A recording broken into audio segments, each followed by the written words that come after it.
Bacaan dari kitab Kejadian. Setelah Abraham mendapat anak, yaitu Ishak, maka Allah mencobai Abraham.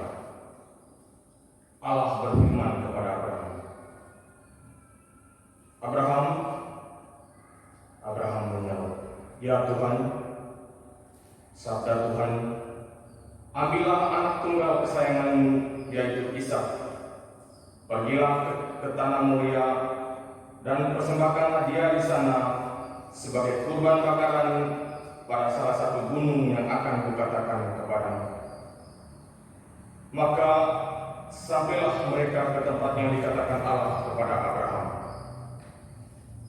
Abraham lalu mengeluarkan tangannya dan mengambil pisau untuk menyembelih anaknya.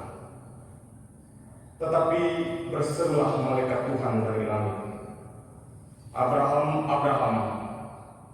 Sahut Abraham, "Ya Tuhan." Lalu Tuhan bersabda, "Jangan bunuh anak itu, dan jangan kau apakan dia.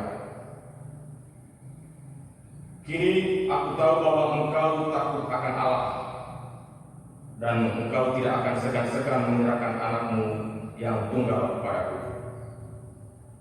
Lalu Abraham menoleh dan melihat seekor domba jantan di belakangnya, yang tanduknya tersangkut dalam luka. Diambilnya domba itu dan dipersembahkan sebagai kurban bakaran pengganti anaknya. Untuk kedua kalinya berserulah malaikat Tuhan dari langit kepada Abraham.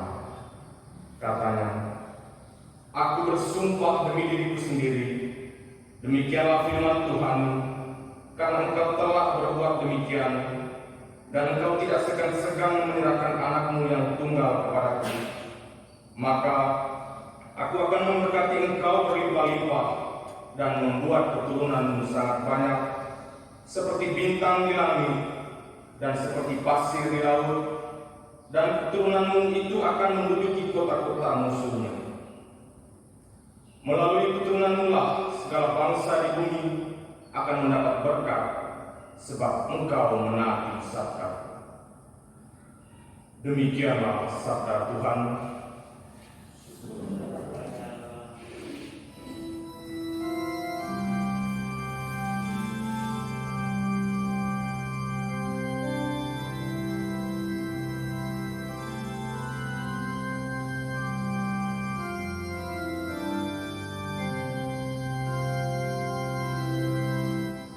Bawalah kurbanmu bagi Tuhan, sembahlah Dia dalam istana yang kudus.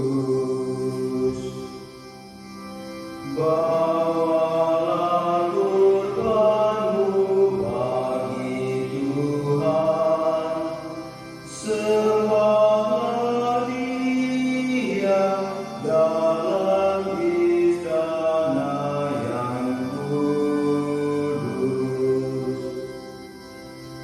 Berbelas kasihlah Tuhan dan adil. Allah kami adalah rahim, orang bersahaja di jalan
Bacaan dari surat Rasul Paulus kepada jemaat di Roma.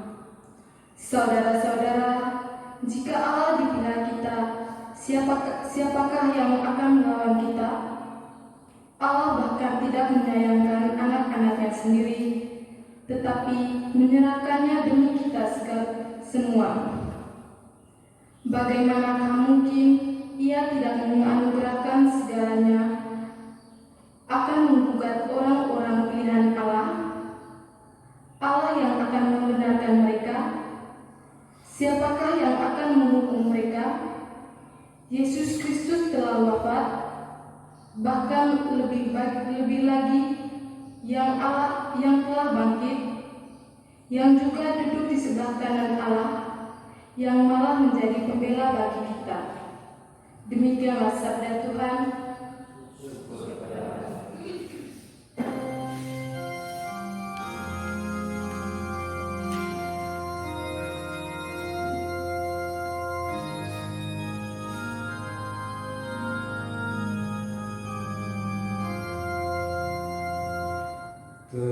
Terpujilah Kristus Tuhan, Raja mulia dan kekal.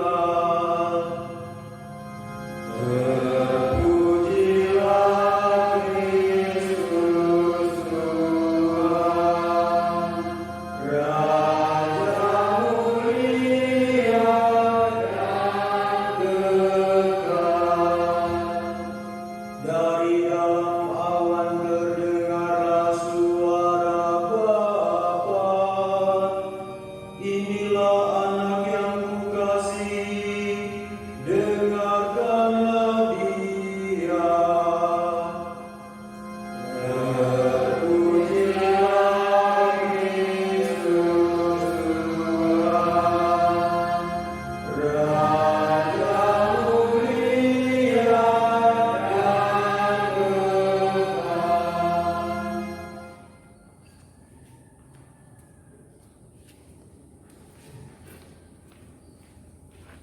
Tuhan bersamamu dan bersama rohmu. Inilah Injil Yesus Kristus menurut Markus. Dimuliakanlah Tuhan. Pada suatu ketika, Yesus membawa Petrus, Yakobus, dan Yohanes bersama-sama mendaki gunung yang tinggi. Di situ mereka sendirian saja. Lalu Yesus berubah-ubah di depan mata mereka, dan pakaiannya sangat putih berkilat-kilat. Tidak ada seorang pun di dunia ini yang dapat melantang pakaian seperti itu. Maka nampaklah pada mereka Elia bersama dengan Musa. Keduanya sedang berbicara dengan Yesus. Kata Petrus kepada Yesus, "Rabi, betapa bahagianya kami berada di tempat ini.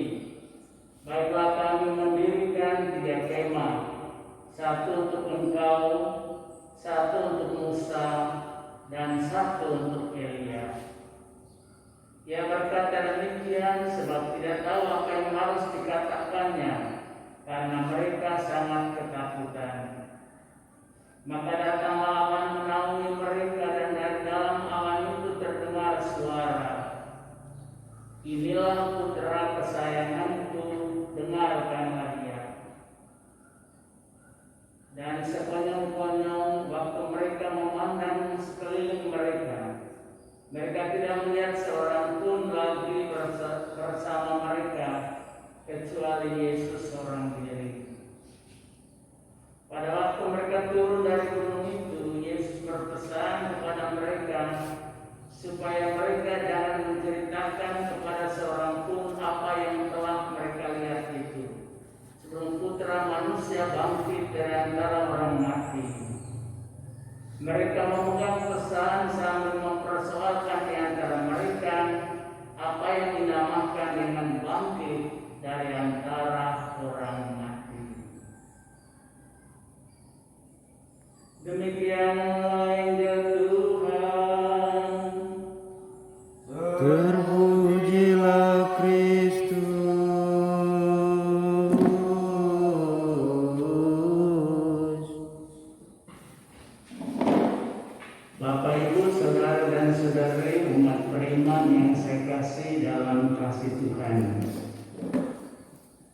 Firman Allah yang barusan kita dengar berkisah tentang dua hal yang sangat penting.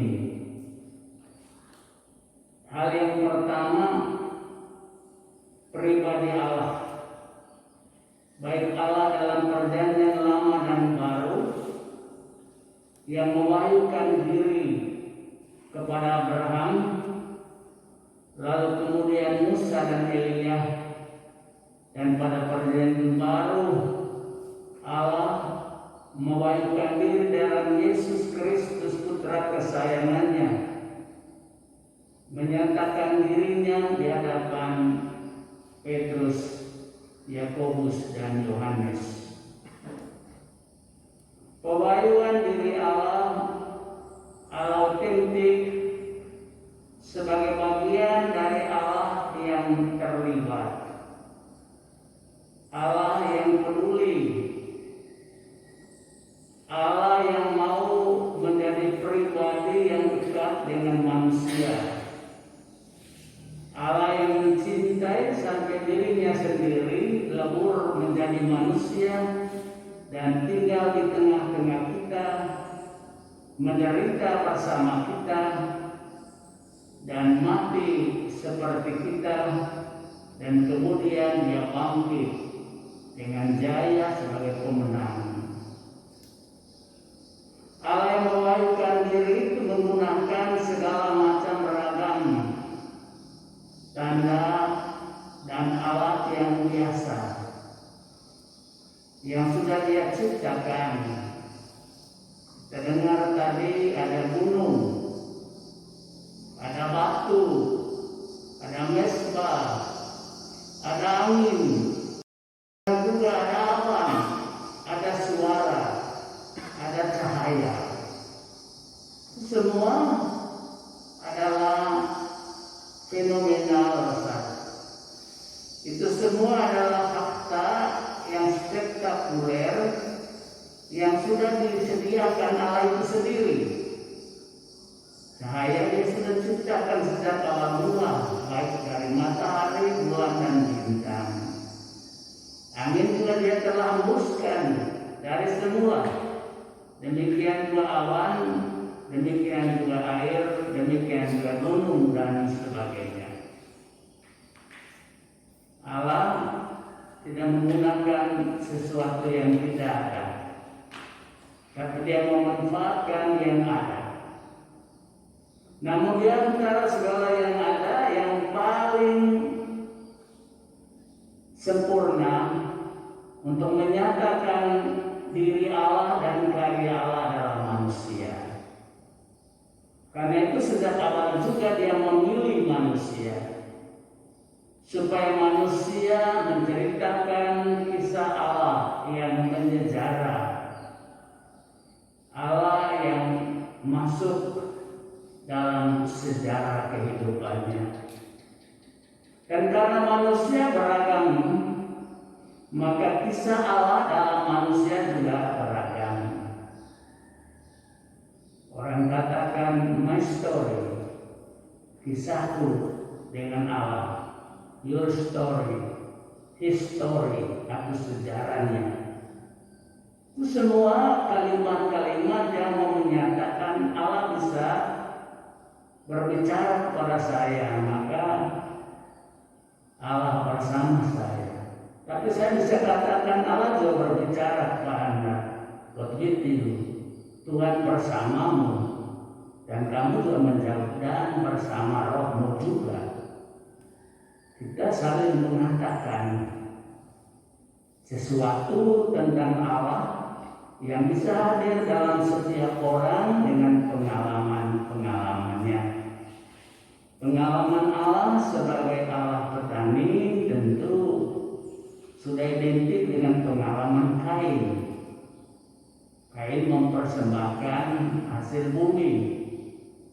Pengalaman Allah dengan seorang gembala sudah dialami oleh Abel. Abel mempersembahkan domba karena dia gembala. Karena itu tidak ada keseragaman bahan persembahan.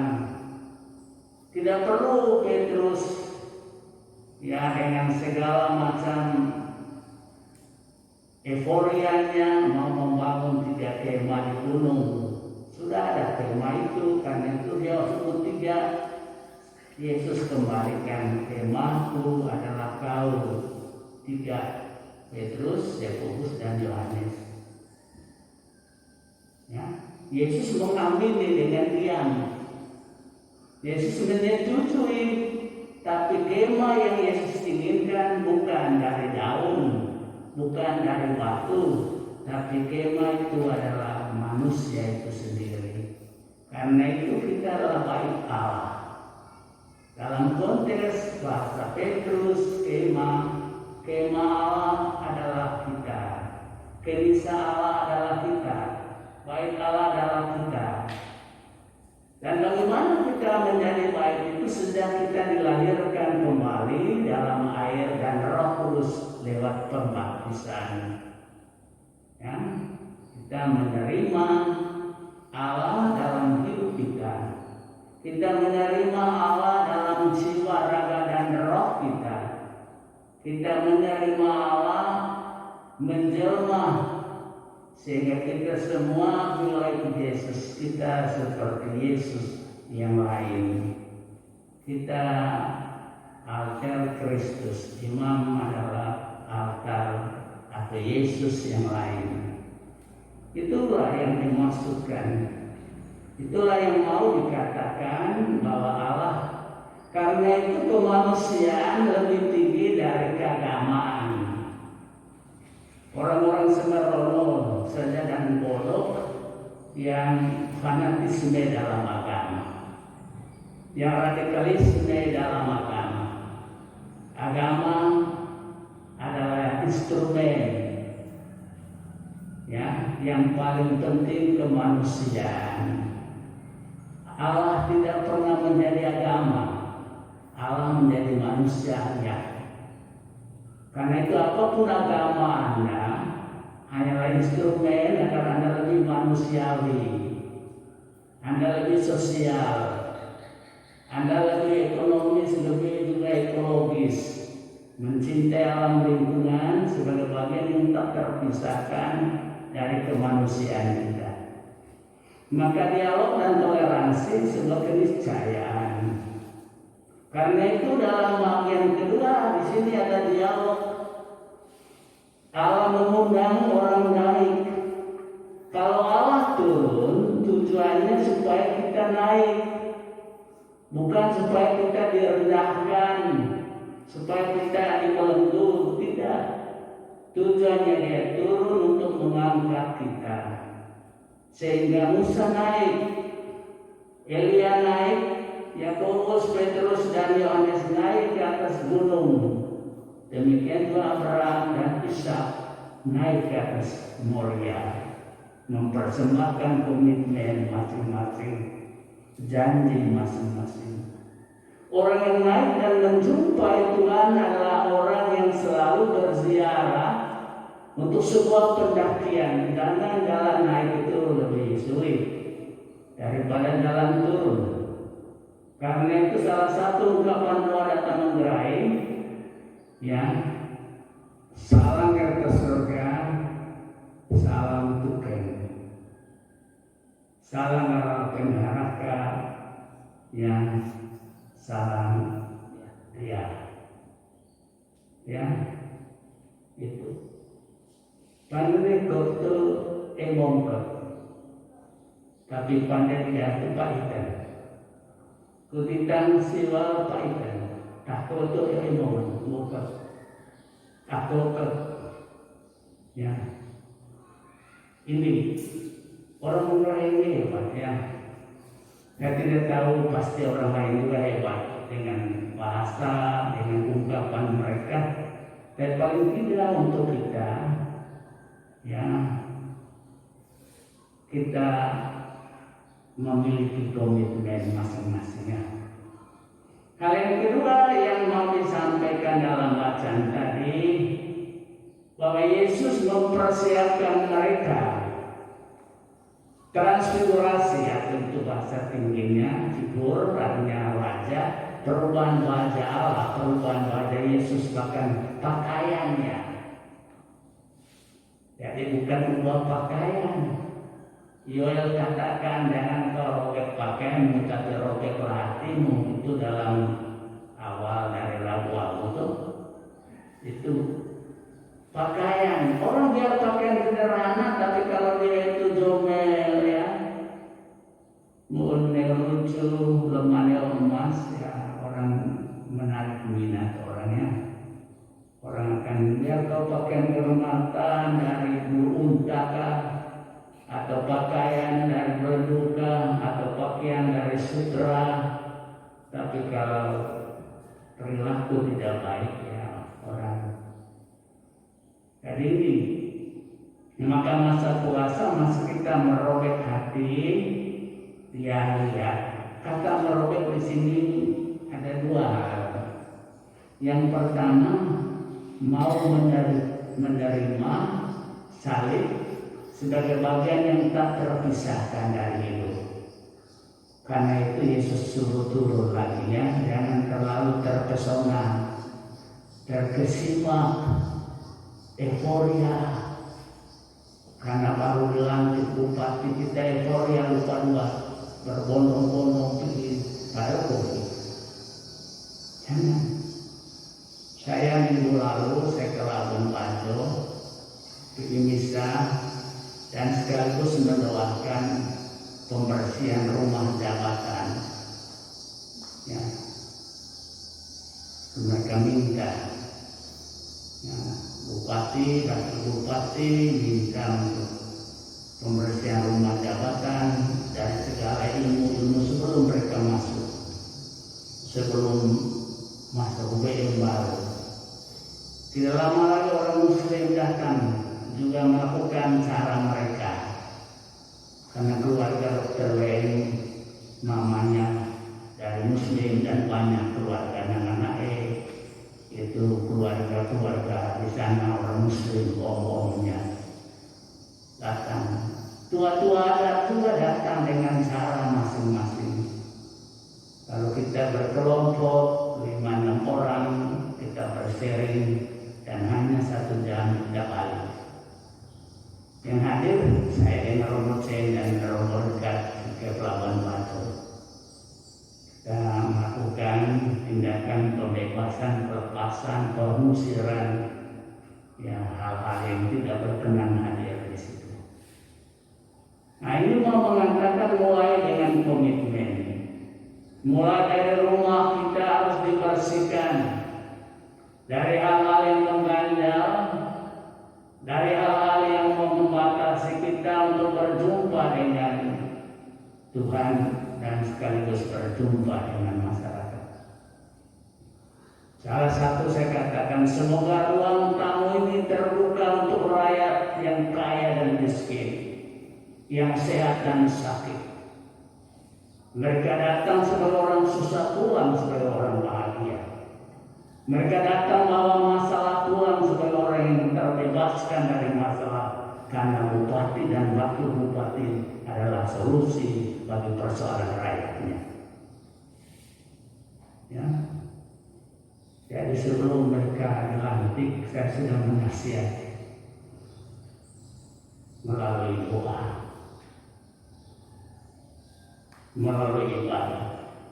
Karena bagi saya siapapun mereka, Tuhan yang merestukan. Kita boleh dukung ini, dukung itu. Pada akhirnya yang memutuskan pimpinan Tuhan. Ini iman saya, kepercayaan saya. Orang yang amanah dia akan juga diberkati. Kalau 5 tahun tidak melakukan komitmen, maka Tuhan tidak pilih lagi. Tuhan akan tinggalkan. Ingat Saul harus diganti oleh Daud. Ini sejarah. Sudah ada, bukan baik. Bapak Ibu saudara dan saudari, karena itu kalau mau menjadi orang baik, puasa sejarah. Alkitab adalah sejarah kita. Sejarah umat beriman, baik perjanjian lama maupun perjanjian baru. Sejarah iman tentang Allah yang berkorban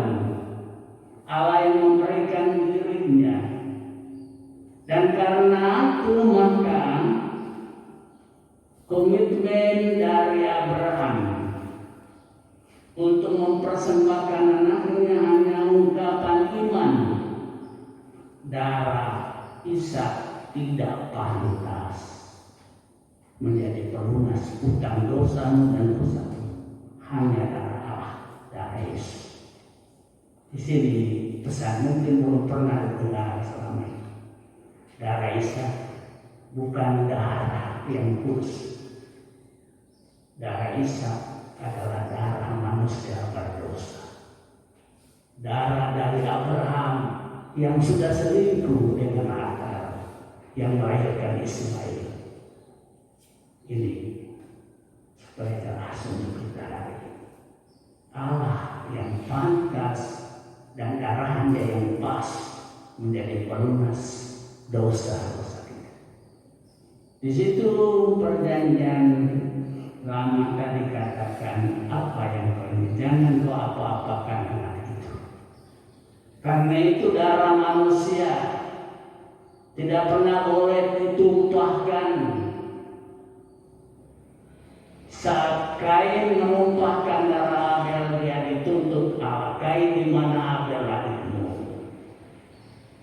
Karena itu sikap iri dengki pembunuhan yang terjadi akan dipertanggungjawabkan seperti Kain harus jawab di depan Allah. Hentikan sikap kekerasan, kasar, bahkan pembunuhan karakter melalui fitnah, hoaks, dan seterusnya. Saudara dan saudari yang saya kasih, kehadiran mereka punya posisi masing-masing. Kita tahu Musa, bapak bangsa, dan Yesus harus dengar dari tokoh. Penting dengar itu. Kadang-kadang kita masih ingat pemimpinnya. Yang mungkin kacau di kampungnya, kacau di rumah tangga itu sehingga teman pemimpin. Yesus itu sehingga Musa pemimpin pendahulu. Yesus juga mendengar Elia nabi pertapa yang tinggalnya di gua, yang tinggalnya di gurun, yang siang dan malam berdoa bagi hadirnya hujan atau tidak hadir hujan. Yesus juga yang tahu bahwa Elia dan Musa orang pilihan Allah dengan porsi tugas pokok masing-masing. Tapi Yesus juga harus menyiapkan pemimpin lanjutannya setelah dia siapa. Dia sudah membawa kader-kader pemimpin. Yakobus yang kemudian menjadi uskup pertama di Yerusalem, dan Petrus Paus pertama di Roma.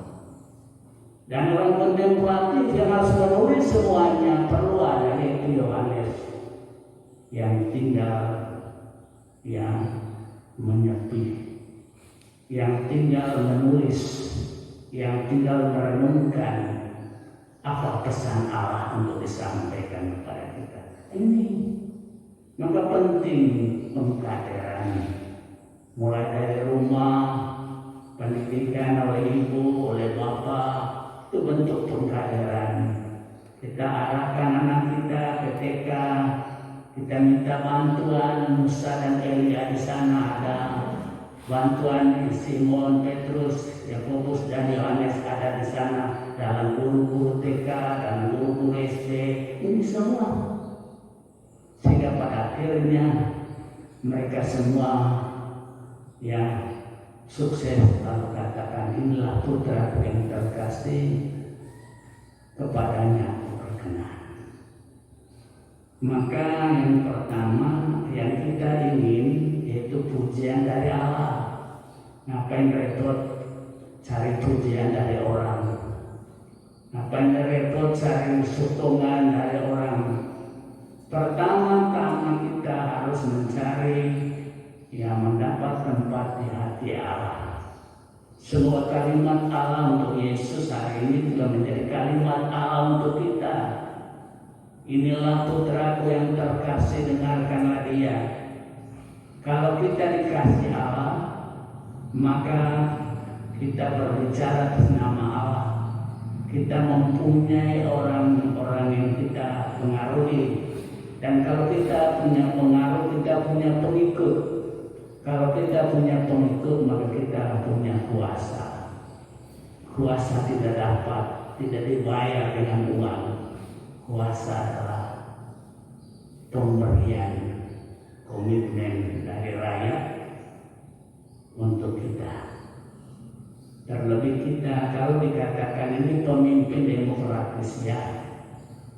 Sekarang masih cari seleksi tanggal 5 ujian untuk calon BPD, ketua BPD. 5 calon menjadi 3 menjadi 1. Itu Sakarpuna urus kemarin surat ya bahwa dia orang Katolik, legalisir dia punya surat baptis. Pemimpin demokrasi itu mulai dari pemimpin yang dipilih oleh RPN, istri Bapak Pemda, istri Bapak Desa, ya, istri Bapak Bupati. Kalau saya pemimpin teokrasi, tidak dipilih oleh RPN, tapi ditetapkan oleh Tuhan Theos. Jadi ada 2 kepemimpinan. Kepemimpinan teokrasi itu abadi, sekali dipilih sampai mati, kecuali kalau dia mundur diri. Imamat tidak bisa diambil. Masa jabatan bupati 5 tahun sekali, kepala desa demikian. Imamat itu sampai mati, karena itu teokrasi. Ya, 1 kali habis untuk selamanya. Seorang bupati bisa 2-3 kali lantik. Lantik dari bupati, lantik dari wali kota, lantik lagi gubernur, lantik kemudian jadi presiden. Jokowi kan sudah lantik wali kota Solo, lantik gubernur DKI, lantik jadi presiden juga. Ini lantik. Imamat sekali sih. Karena yang lantik dia hanya ada di atas. Bapak Ibu saudara dan saudari, karena itu dia bisa jadi imam di mana saja. Habis di Maumere, ya, bisa jadi imam di Jerman. Saudara nanti setelah habis syukur dulu di sini lalu ke Jerman. Tidak begitu bupati. Ya. Saya bisa layakan misa di Amerika, di Rusia. Itu. Jadi mari kita melihat. Tapi semua kita harus kejar predikat. Inilah putraku yang kukasih. Bapak Stanis, mantan kepala desa. Semoga Tuhan ngomong, inilah putraku yang terkasih, kepadanya aku berkenan. Ya mungkin keluarga kita tidak berkenan, yang penting Tuhan berkenan.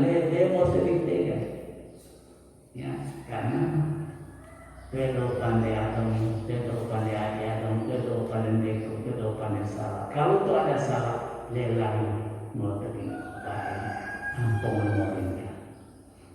Saudara dan saudari yang saya kasihi, akhirnya mereka turun gunung.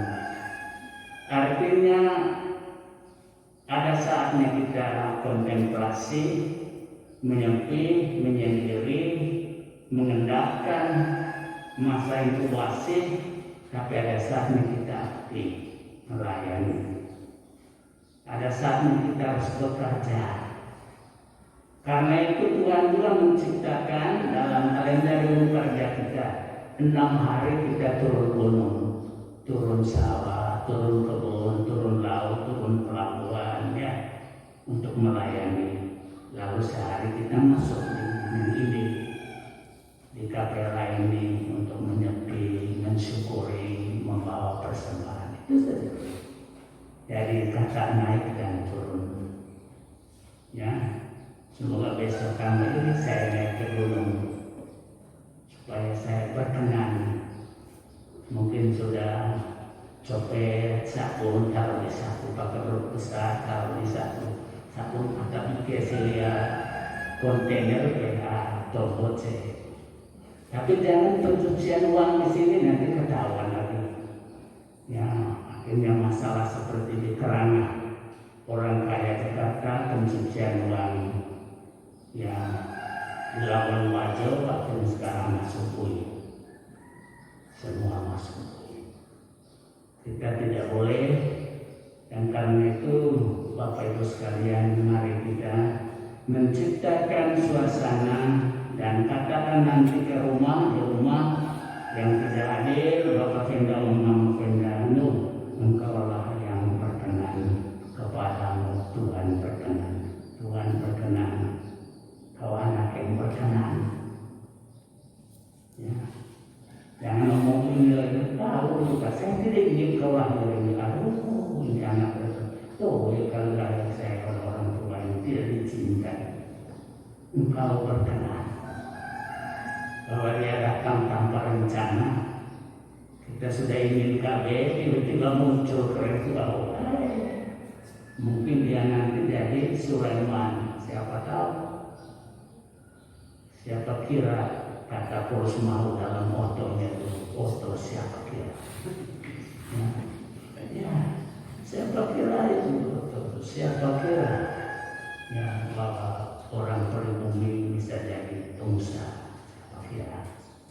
Ya Bapak Ibu sekalian, mari kita belajar dari Abraham, ada nekok tapi dia tetap komitmen setia dalam iman. Musa dan Elia juga pemimpin yang pernah mengalami penderitaan, memimpin masyarakat 40 hari di padang gurun, itulah ya kuasanya Musa. Demikian juga Elia, dan akhirnya Petrus komitmennya dengan mati dengan kepala disalibkan kepala ke bawah. Waktu dia mau lari, ada bahasa sana masih ada jalan, ya Kobades Domine, Tuhan engkau mau kemana? Dia berjumpa dalam mimpi dan Yesus jawab, jika engkau tidak ingin mati demi kota ini, aku ingin disebutkan untuk kedua kali.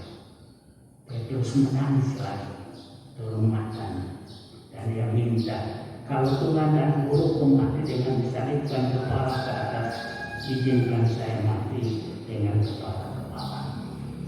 Bapak Ibu kalau pernah nanti kamu ke Roma, ya, kunjung Roma pada hari nanti,